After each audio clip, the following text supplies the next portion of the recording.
mode.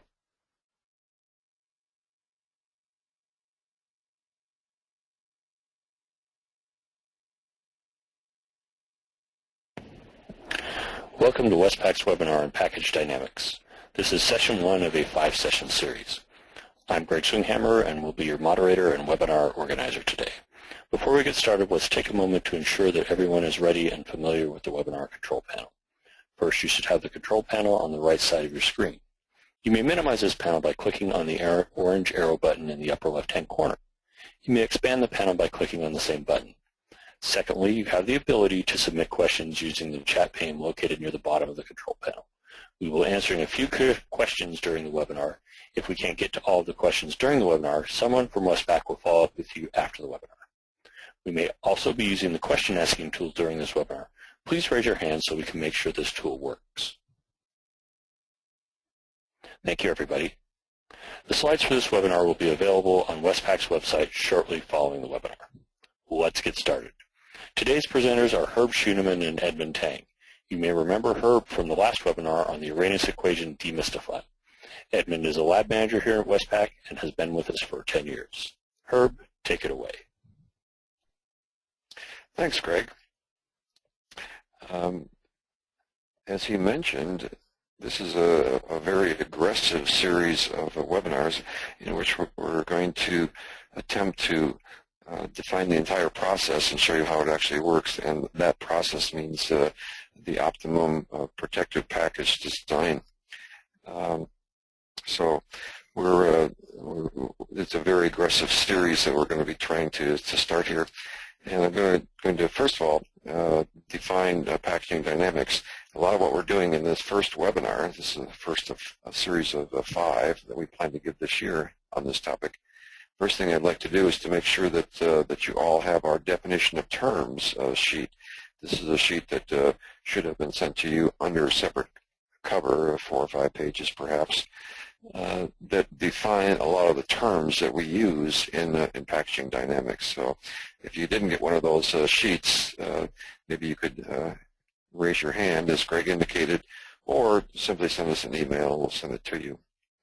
First of all, I'd like to define what I mean by packaging dynamics. So again, we're all on the same page. And packaging dynamics refers to things that are in motion as opposed to things that are static. So that's our definition of packaging dynamics. And the history of this optimized protective packaging is kind of summarized here. It actually goes back to the Cold War and the Polaris missile program that goes through some companies, through the damage boundary procedures and the 5-step to 6-step, and eventually winds up into a protective package system. And let me explain how that all works. In the beginning of the Cold War, again, it starts with the Polaris missile program because that was a significant event in the nation's history because it was considered to be the primary method by which we stayed out of active war during the Cold War. Because we're able to hide missiles under the water, and the first attempt at that was the Polaris program, which is very well documented. But the simple fact was that the Polaris missiles didn't work. They certainly didn't work reliably. They would either blow up when they came out of the water, or they wouldn't go, or something happened to them. So they just didn't work. So that it became a serious issue.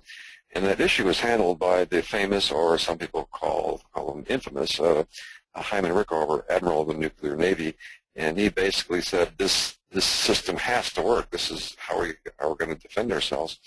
So he started a number of different things, different programs, including the education of officers at various places, and he also had this program of encouraging companies to participate in the process in order to help develop a more reliable military hardware.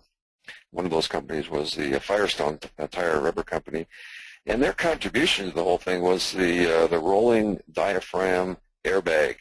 And this was designed because of the long stroke needed to cushion these missiles in the submarine, so that the depth charges wouldn't cause the guidance systems to go crazy.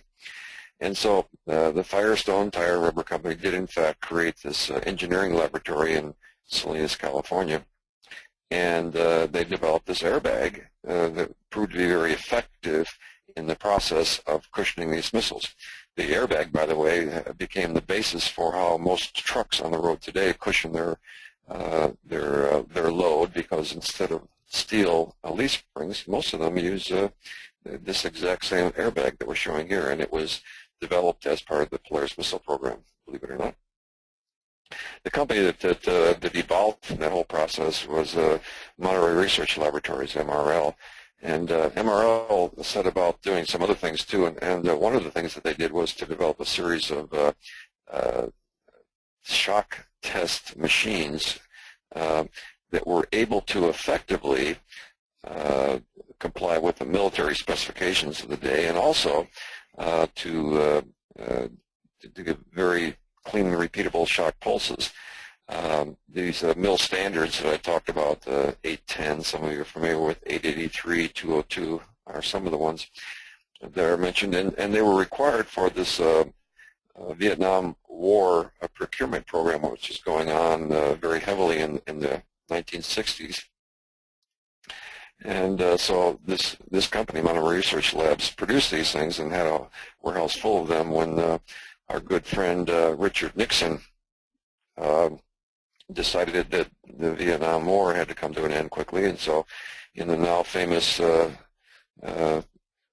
announcement of his, we're gonna turn this thing off. So what happened to the Monterey Research Labs? They had a warehouse full of shock machines, and all of a sudden, no market for the darn things. They started looking around for other places to use them, and they found Michigan State University at that time was looking for some other method for defining product shock fragility, and the two of them got together and produced what is now the very famous damage boundary theory, and it started with this paper by Dr. Robert Newton, sponsored by Monterey Research Laboratories, in which Dr. Newton summarized shock response spectrum analysis in a much simpler way and produced the damage boundary theory for product fragility assessment. And in collaboration with Michigan State, they actually proved that concept out and declared that, yes, it is a viable concept and does work. The result of that was what they referred to as the Cookbook, or this method of using damage boundary, which was incorporated into an ASTM standard, ASTM D3332, again in the late 60s. And in order to codify it, they decided to use this 5-step procedure instead of, or what later became 6-step, instead of the term cookbook, which is probably a good idea. But the net result was that we now have, at this time, a series of academic institutions throughout the United States, 8 of them, you see here, that actually teach this. And so our series of 5 webinars is basically the packaging dynamic portion of what we teach at San Jose State University. And so that's kind of a thumbnail sketch of how we got from trial and error protective packaging to where we are today. And we know that this process works well, this optimized protective packaging approach. And it's incorporated not just by itself, but into what we call the supply chain concept, which looks at the entire cost of delivering a quality product to the customer, not just of designing a package system. And this global economy that we find ourselves in really demands this type of approach. And I think it's clearly evident that those who use the approach are able to succeed, and those who don't really can't. So it all starts with this optimized packaging dynamics that we're going to be talking about, optimized protective packaging, and that's really the background of packaging dynamics. So I'm going to turn it over to Edmund now. We'll talk a little bit about what this process involves. So Edmund, can you take it away? Thanks for that brief history lesson, Herb. It's always nice to go back to the roots and see where everything came from. So right here on the next slide, we have just an overview of what we are going to talk about today. So as Herb said, 3 very, very distinct categories of packaging dynamics is 1, vibration, 2nd, shock and drops, and the 3rd being compression. So when you think about vibration, very, very common terms are just frequency, random vibration, sinusoidal vibration, and resonance. And I'm just stating these terms right now, but of course we're going to define everything in the later slides. Shock and drops, what's important is acceleration and equivalent free fall drop height. And then for compression, you definitely need to know peak force and deflection. So before we even start talking about terminologies, let's give a background of what kind of system we're working with. So the type of system that we're working with most commonly is a single freedom spring mass system, also known as an SDOF. And the reason why we work with an SDOF is because, one, it's simple and easy to calculate and easy to relate to. So on the left side, we have a complete SDOF. On the right side, we pretty much have every single component clearly defined. So mass is obviously just as it sounds, mass of the spring mass system. The next icon here we have is damping, and damping makes the spring mass system stop moving. And damping is definitely desirable in every single spring mass system that you have. So without damping, your actually vibration would go on forever, and we definitely wouldn't want that. And for a spring, it causes the spring mass system to return to its natural position, which is also good because you definitely, for a product, you don't want anything to actually be deformed. And then lastly, when you combine a spring and damping, that's where you have cushion. So you think about a cushion system, it's definitely going to mitigate shock, and it also mitigates vibration. And that's pretty much what a cushion does. And lastly, you have an unyielding surface. So an unyielding surface, when you're thinking about a test lab, you can think of a vibration table or a shock table. But then when you think about the real world, you could think of it as a vehicle vibration, exerting vibration onto your spring mass system. And then also just an impact surface when you drop a package. It could be the floor, it could be concrete, it could be a table, say at least. So this is pretty much the model that we'll be working with today. Secondly, we're going to talk about the time domain. So the reason why we mentioned the time domain is because we live in the time domain first and foremost, and everything we experience is relationship to time. And we are used to seeing equations, graphs, and data in the time domain. Like for instance, when you're driving a car and you ask how fast are we going, and you say we're going 60 miles per hour. And that's the first example. The second example is the time it takes for an event. How long do you typically get for lunch? Typically 1 hour. How long is this webinar? Well, typically 1 hour as well. Second two examples are for pretty much shock pulse duration, and that is more for shock and drops. And then second, the last example is cycles per second, and we deal with that with frequency and hertz, and that is more in relationship to vibration. So now that we've talked about, brief history, brief background, and, just an overview of what we're going to talk about today, we have our first break here, and we're going to open up the floor for questions.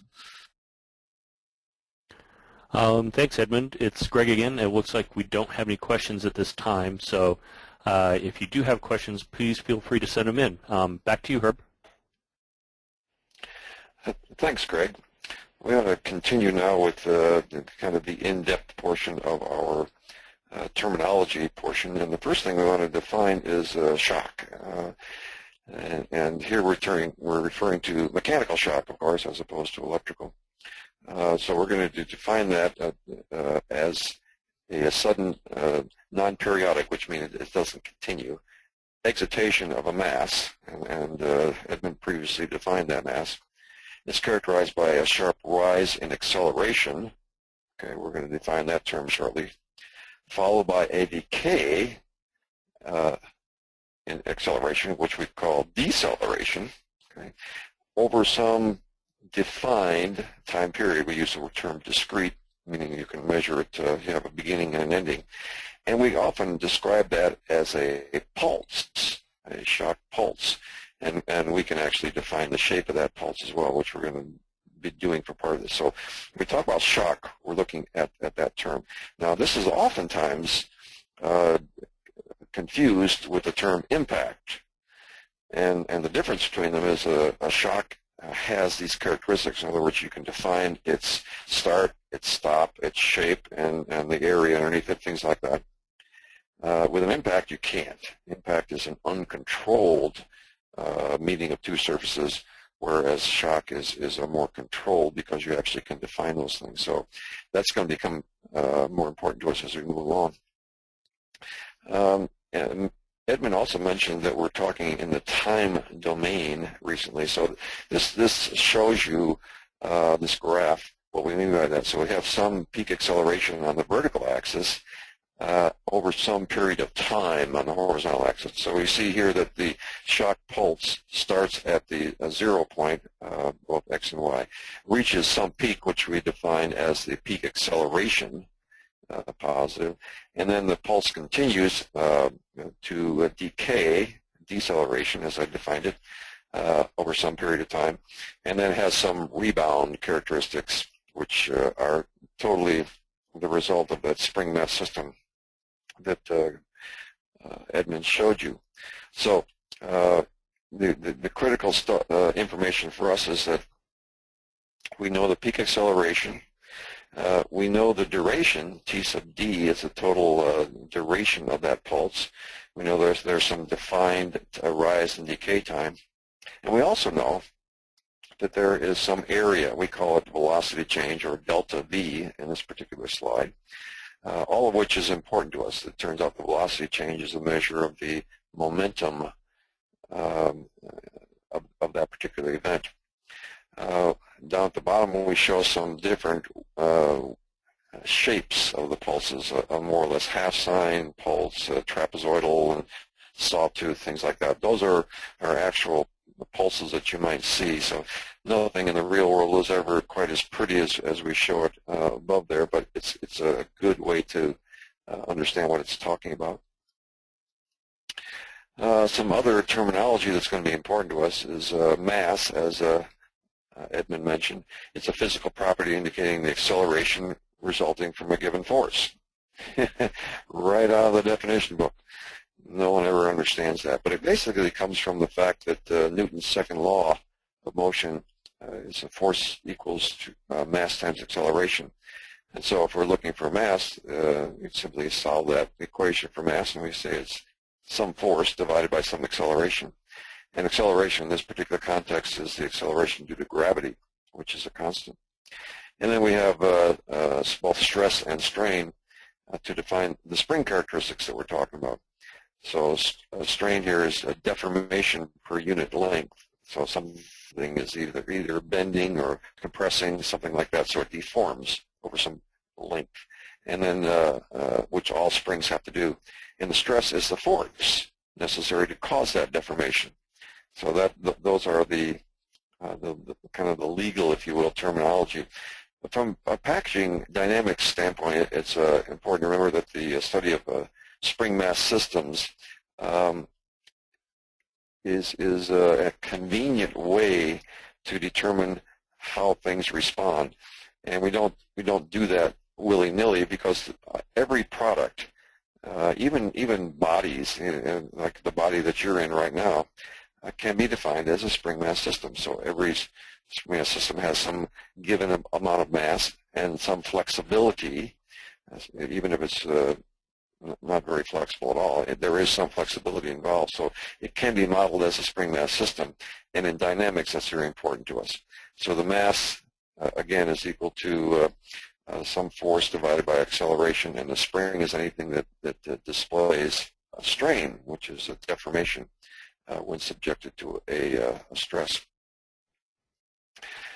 Okay, we're almost done with this dry stuff. A couple more terms. One is displacement, and that is a vector quantity, and it's describing the change in position of a body, usually measured from a position of rest. The units we often use are inches or millimeters, that type of stuff. For those of you interested in calculus, it's the integral of velocity. So if you integrate velocity, you'll get displacement. It's not important to remember the integral and differential relationships. In other words, the calculus of this. We're going to try to get through this without delving too much into calculus, but we will mention its relationship.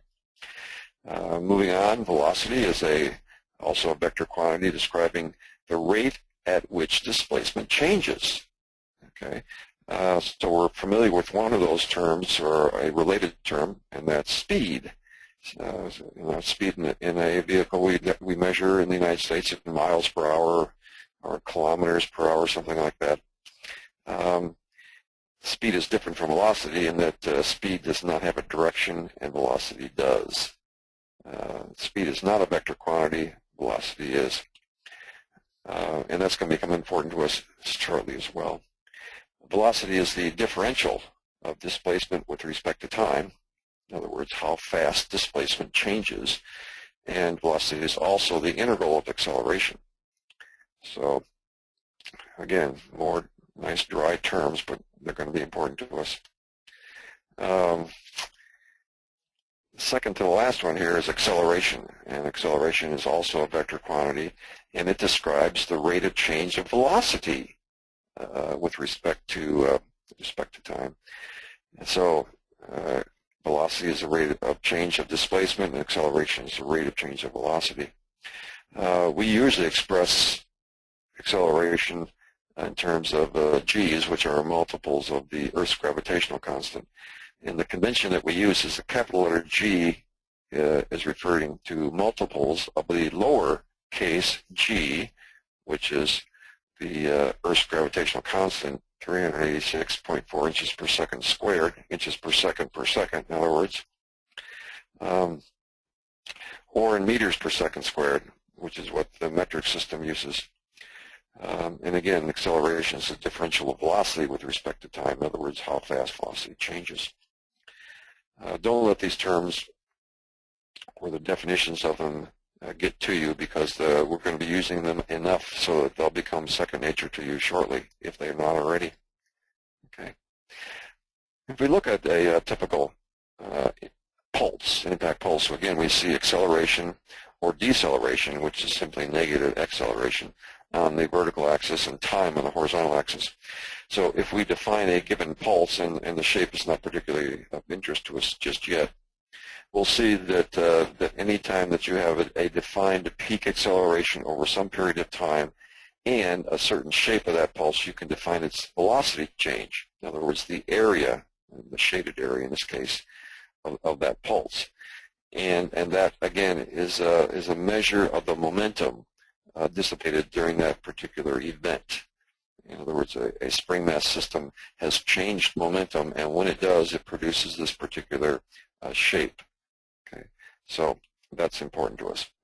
Okay, I'm going to turn over to Edmund, who's going to look at vibration terminology as opposed to shock terminology. So, Edmund, take it away. Thank you, Herb. So right here we have a slide that pretty much just displays a vibration table that we have at Westpak.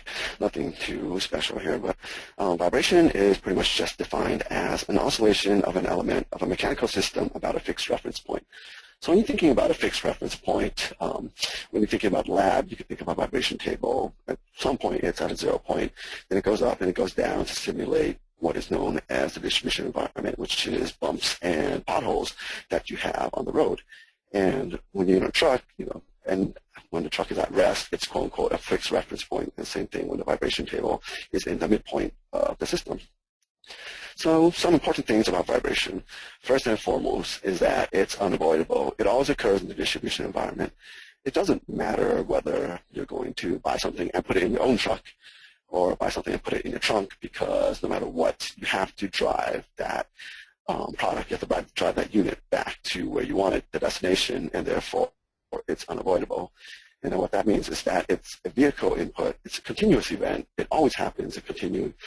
And the damage that you see is usually fatigue damage. So with vibration, you usually, it's not like one defining point in the distribution environment that will break your unit. It's more like, hey, after an hour or two of a certain vibration, this component hits its resonant frequency, which will be defined later, and then that results in damage based on fatigue.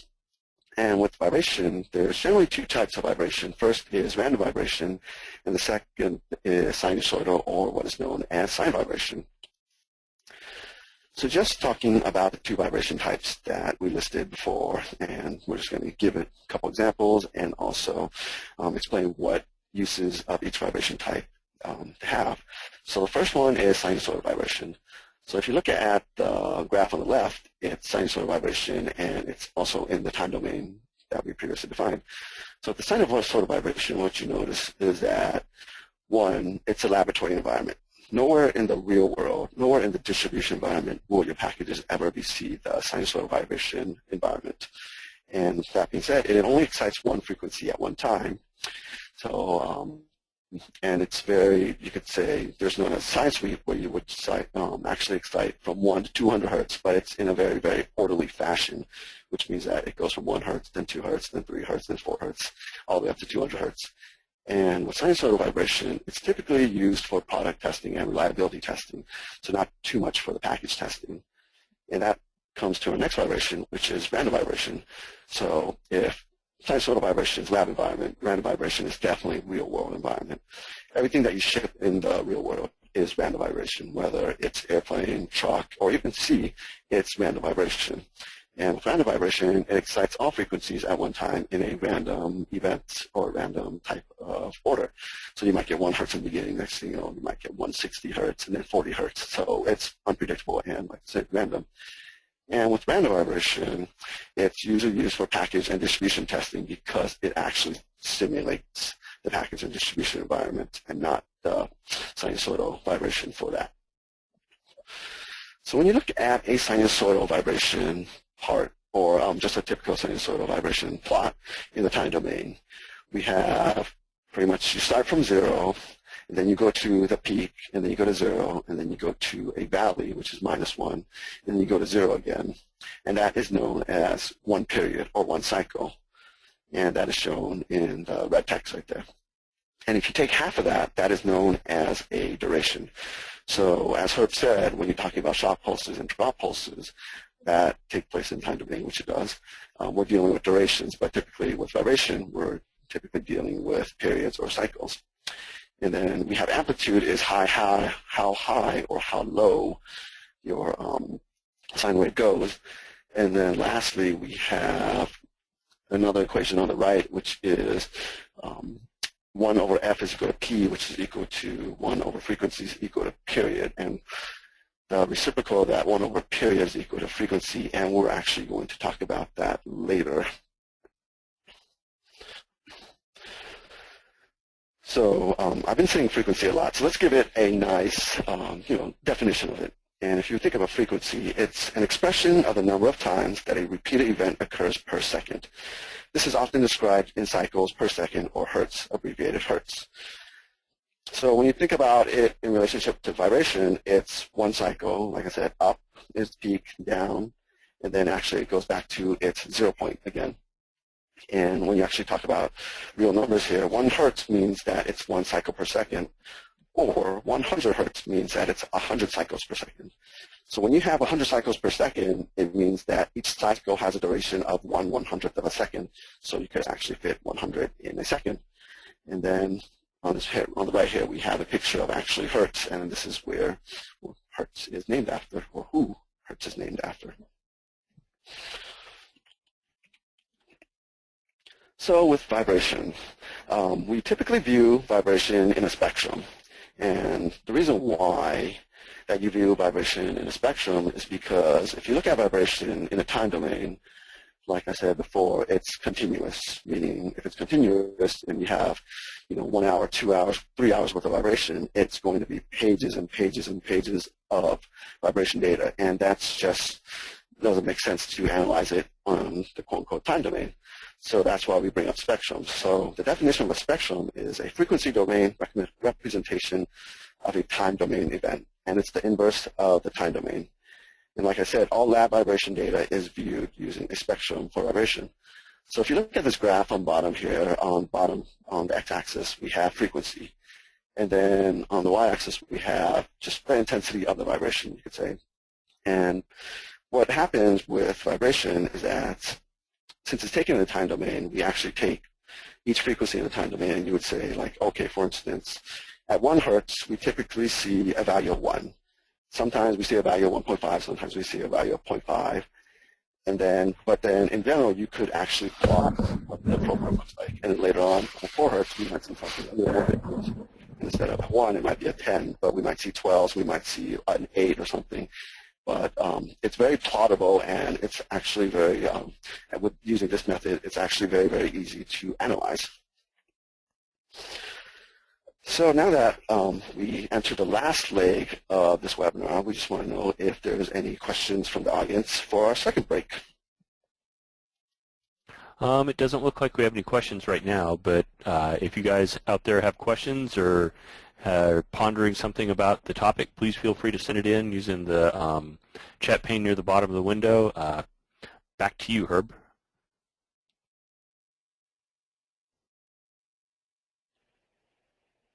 Thank you, Greg. We fully realize that the transition from a time domain to a frequency domain key representation or mentality is probably a good way to put it, is not an easy one. It's not quick. We live in the time domain, so everything we do is something versus time. What Edmund explained to us was that for vibration, because it's a continuous event, it's kind of messy to characterize it in time domain, so we use the inverse of that. So instead of acceleration versus time, we're using acceleration versus frequency. And it becomes more and more adaptable and easy to think about the more you do it. So don't let the fact that we don't live in the frequency domain. We live in the time domain. It's more more comfortable to us, but most of the dynamics is in the frequency domain. Let's move along and look at measurements and input and response measurements in particular. So this whole deal about a spring mass system is important to us because the mass responds differently than the input, and the difference between the response and the input is very important to us. So let's assume that we can take that model that Edmund showed us earlier, spring mass model, and we can measure the input. So in this graph, we have a little transducer with the designation I for input, and then we have a similar transducer with an R for response. And we're able then to look at the input and response, and we're going to do that initially in the time domain. Okay, so the model is a spring mass system with input and response measurement. On the right side of the slide, you can see how this actually might work in the real world. So we have kind of a impromptu spring there, that black levered device on the table of the vibration machine. We're actually on the edge of the machine there. And we have an input. You can see the transducer on the input and the response. And don't be concerned that there are different sizes. The transducers, or accelerometers in our case, come in all shapes and sizes. That's not important to us right now. But the important thing is we're measuring input and response. This particular model happens to be measuring vibration, input and response, but the same basic systems of, the same basic thing occurs, and the analysis is the same. On the next slide, we can actually see the shock input here, because I'm going to be referring to shock, and so some peak acceleration over some period of time, and then a cushioned product response.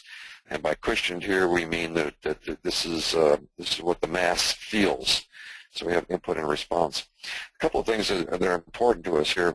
One is the fact that the input is basically uncontrolled. We really that's an impact, if you will. Most of the time we can't control it. And the response of that spring mass system, we're calling it a cushioned product response, like verb be. The important thing here is that the shaded areas have to be identical, because that's a measure of the like the momentum, which is related to energy, and energy is neither created nor destroyed in the real world. So those two have to be the same, and that's going to be important to us. The job of defining product fragility in the first place, and then properly protecting a product using cushions follows this exact same model. And in fact, it's so close to this theoretical model that our next slide here actually shows real data from the laboratory, where you can see the input, and it's more or less the blue trace there is more or less half sine over some defined period. It happens to be one millisecond in this particular case. And then the product response, the red trace there, traces a pulse kind of a half sine shaped pulse, and over a much longer period of time. In this case happens to be, what, 3.5, 4 milliseconds, something like that. That's exactly what happens in the real world, and that's what we're going to be studying here. Now, the relationship between input and response is, again, pretty important to us. This is a series of 4 pulses here, and basically the first one here shows a relatively short, perhaps a 1 millisecond input. Now, these are the same spring mass systems, by the way. So the first one, you can see that the input, the trace on the top, is pretty much over and done with before the response right below it starts. I mean, not quite, but pretty darn close. And what we're going to see then, as the input becomes longer and longer from a time domain standpoint, which basically means lower and lower frequency because they're reciprocal relationships. Slide 2 here shows a slightly longer input and the response of the identical same spring mass system to that input. So we can see that the phase relationship, in other words, when they start, is getting to be more and more in line, and that the amplitude of the response is increasing. So if we simply increase the duration of the input on slide number 3 here of this series, we see that the same spring mass system starts responding more aggressively. In other words, the amplitude gets higher and higher.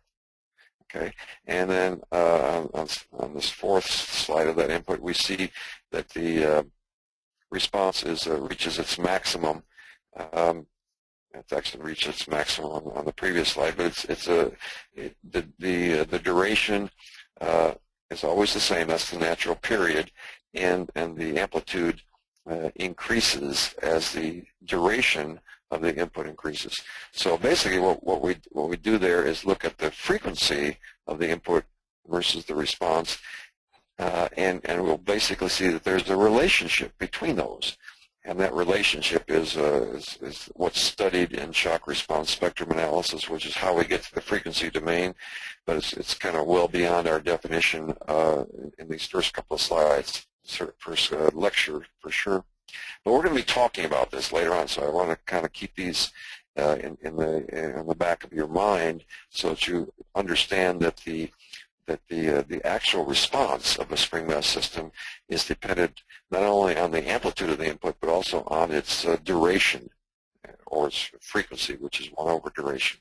Okay, so interesting relationships there. We're not going to go into there specifically, but that's the shock relationship. So I'm going to turn this over to Edmund, who's going to explain some of the vibration amplification relationships that have to do with the input and response measurement. So Edmund, take it away. Thanks, Herb. So when we're thinking about vibration amplification, also abbreviated as Q, it could be defined as a unitless ratio of response with relationship to input that is calculated during vibration. So this doesn't really matter because it's unitless. It might be displacement, it might be acceleration, it might be velocities, but when you take R over I, which is response over input, the units cancel out and we'll just leave you with Q, which is known as amplification.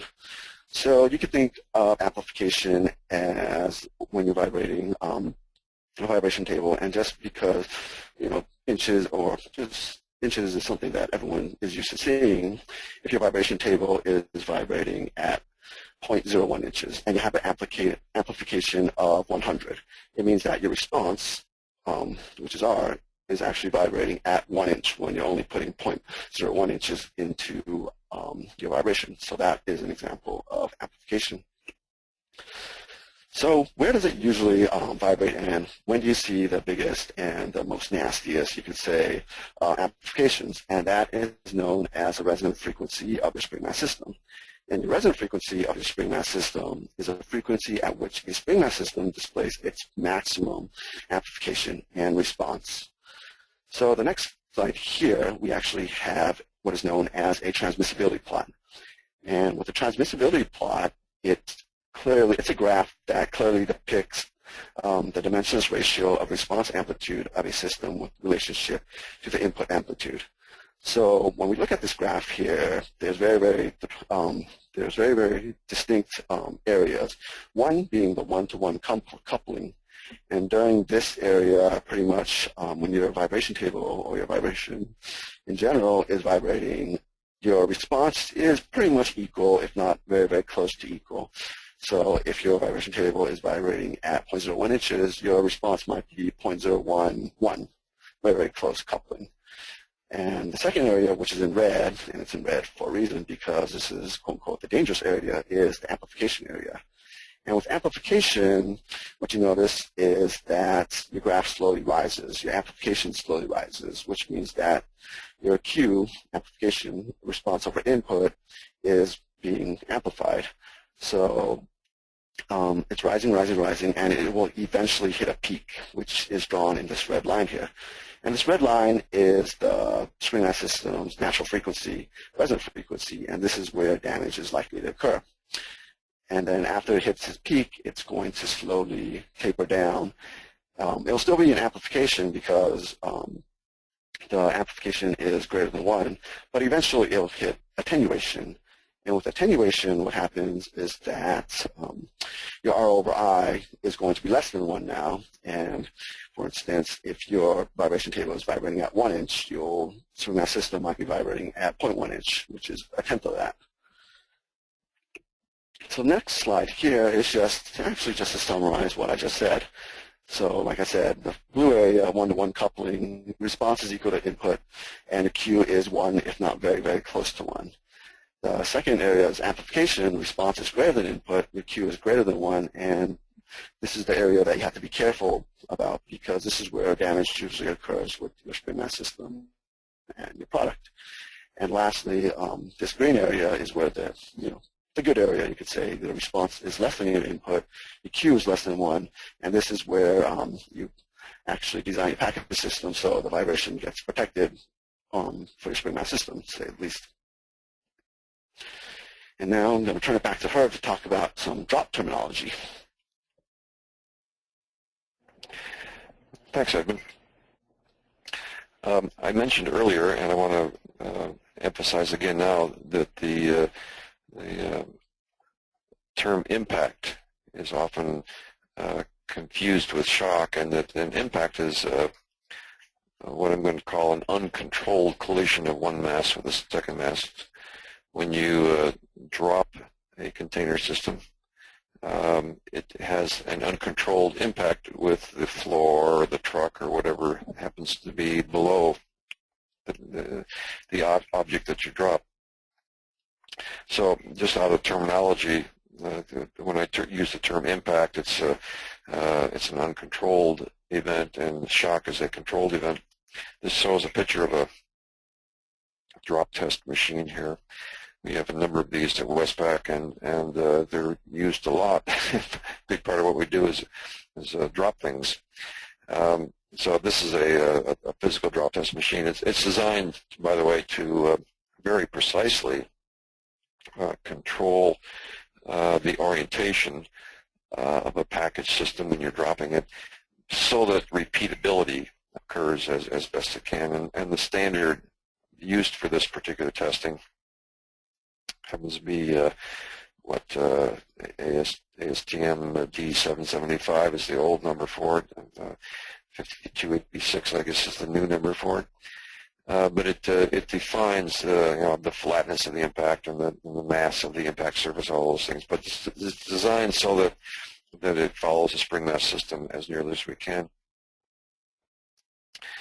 I want to return to our old friend velocity change that I mentioned earlier, and I want to further define it as the difference in the system velocity magnitude in magnitude and direction, because it's a vector, from the start to the end of the shock pulse. The shock pulse, again, is a defined term and defined time period. So this magnitude may be determined, in other words, the area under that pulse, from the integral of the acceleration versus time signature. So acceleration on the vertical axis, time on the horizontal axis. And when you have that event, it defines a pulse. Now, you can integrate that electronically these days, or you can integrate it manually. It really doesn't matter.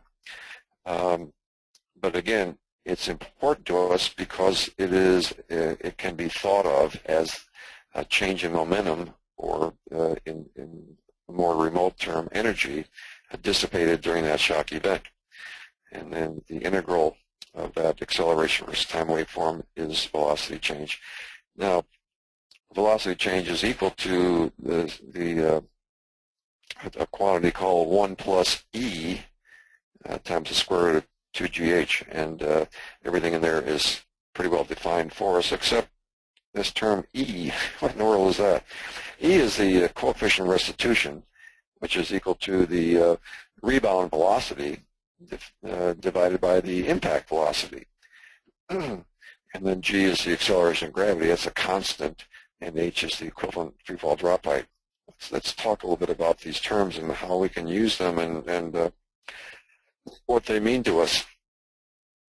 So this means that we can determine an equivalent freefall drop height associated with a shock event, which is a waveform, if we can estimate this good friend of ours, E, what I call the coefficient of restitution. So let's talk a little bit about that. We know that this velocity change, the area under that acceleration versus time pulse, the shaded area, is equal to the impact velocity minus minus rebound velocity. And again, the reason the minus rebound velocity is there is because it's a vector quantity, which means it has direction. So we need to know what direction that is. So when we have a impact minus a minus rebound velocity, two minuses make a plus, so that it winds up being impact plus rebound velocity. And that equals, again, that equation I showed earlier, 1 plus this E times the square root of 2gh. So what we're really concerned about here is the H. We want to know what's the equivalent H, or drop height, something we can relate to, associated with a given shock pulse. And that solving for H means that we simply look at velocity change squared divided by 2 times G times this quantity 1 plus the coefficient restitution squared. Well, we know that this H, this E value rather, has to have a number between 0 and 1. And so what does that mean? It means that when you drop something, that one of two things occurs, or something in between them. One, you drop something and it lands on a surface and it stays there. It has no rebound at all. It just kind of goes thud, it stays there. And the other extreme is when you drop something on a rigid surface and it bounces right back up again to where you dropped it from.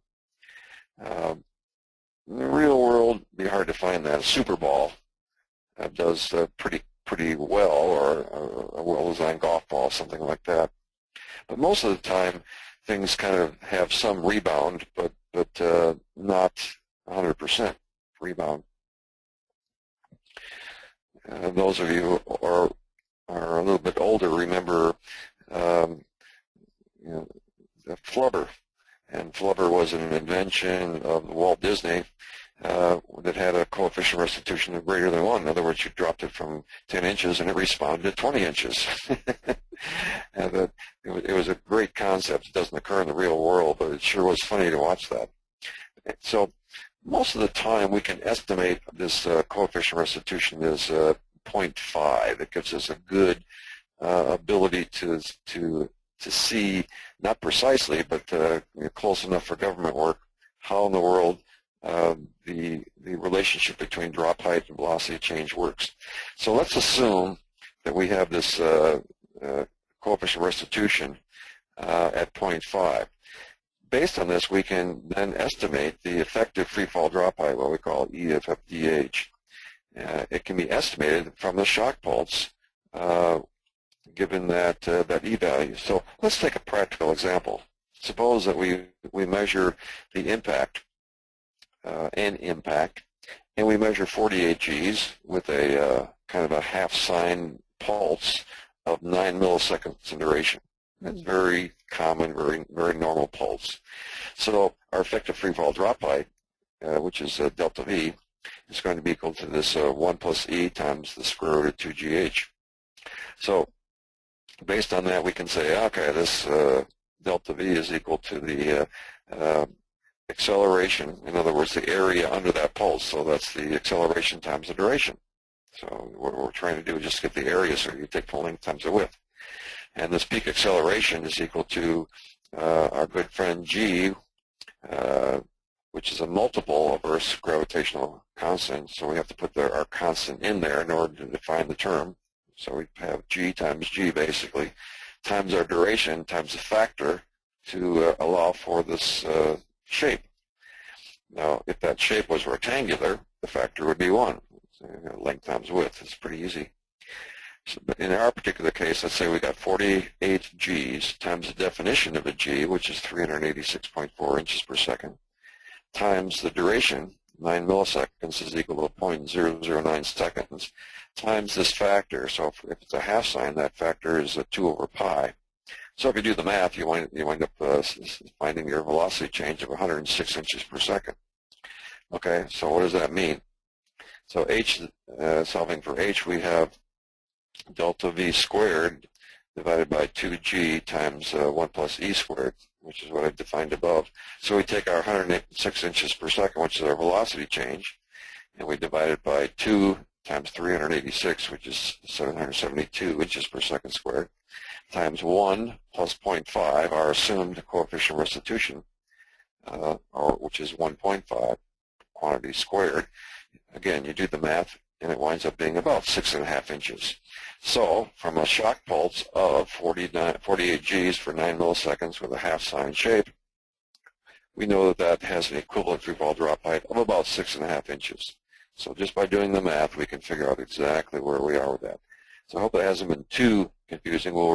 We will return to this in the future, and hopefully the sheets that we passed out will help you explain that a little bit. But knowing this information and these relationships is going to be very important to us in packaging dynamics. Okay, Edmund, why don't you take it over from here and talk about our compression terminology. Thank you, Herb. So now we enter the last leg of our presentation, and promise to you it'll be short. So for compression terminology, and let's just define compression here. So compression is just defined as the ability of a material or structure to withstand loads tending to reduce size, usually measured by plotting applied force against deformation in a testing machine. So this photograph here, we just have a compression machine, and the two platens, pretty much the bottom platen moves up, and you could say squishes your box.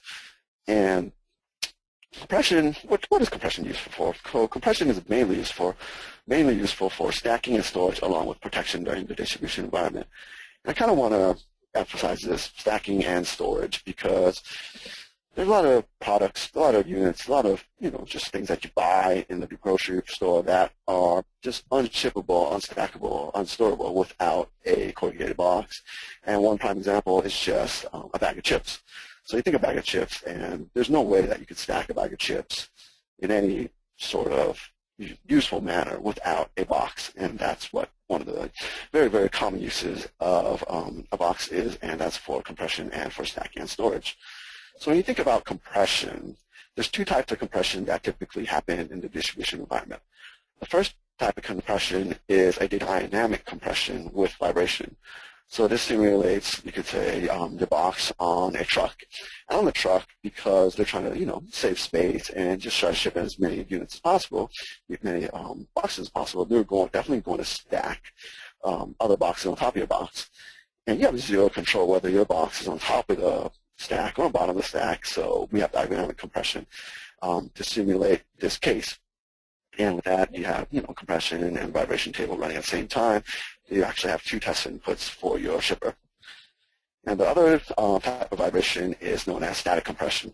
So there's no picture of static compression because it's pretty self-explanatory. But with static compression, if you think of just your box being stacked in a warehouse or being stacked somewhere for a certain period of time, and then you think about it and you do some calculations and you say, theoretically, to pass or to safely ship my box to the distribution environment, I want it to survive X amount of pounds statically. And this is what this graph specifies. So the x-axis is just deflection, and that's pretty much how much your box or your shipper deflects before reaching the top load of the peak force right there, which seems to be around 375 pounds, but this compression is static and it's just one top load and no vibration, and it's pretty stagnant to say the least. So that actually ends the compression part and also ends our webinar. So that being said, just wondering if there's any questions from the crowd. We do have one question here, wondering if there's going to be a list of the topics for the next 4 sessions published coming up shortly. Do you have those yet, or planning on putting those out? Well, they certainly exist. This is Herb again. They certainly exist, so we'd be happy to send those out. Our plan is to have these sessions once every other month to kind of allow some time for them to settle and perhaps disappear. I'm not sure what's more appropriate, but we can certainly send out the topics for those and be happy to do so. And that's probably a good idea. So we'll certainly send that out with our next announcement, if not before. Okay, great. Thanks, Herb. Doesn't appear that there are any other questions at this point. Herb, do you got something you want to add here? No, thanks, Greg. I sure do. I want to thank everyone for joining us, and I want to make sure that everyone understands that you've been able to absorb some pretty dry stuff here. When we go over definitions of terms, it's all background foundation kind of information. There's not a whole lot that's actionable. Edmund and I both think this is, amazing stuff. We do this all the time. But to the normal person, I'll define, it's pretty dry. So thank you very much for absorbing that. Again, if there's any questions about this, please email us, and we'll do our best to answer them. But this is the groundwork for a series of 5 webinars, the end result of which will be, hopefully, your ability to understand the process of protective package design and testing in a much more intimate way. You may not feel comfortable actually doing it, but you can certainly understand the process, and especially the terminology. If you think about it, any new process, any new language, for example, you have to learn the terminology. You've got to learn the lingo of the trade, and that's really what we're trying to do today. And it's a little dry. I described it as eating the sawdust without the benefit of water. So you are to be congratulated for making it through here, and they'll get the process will get a little more dynamic in the future.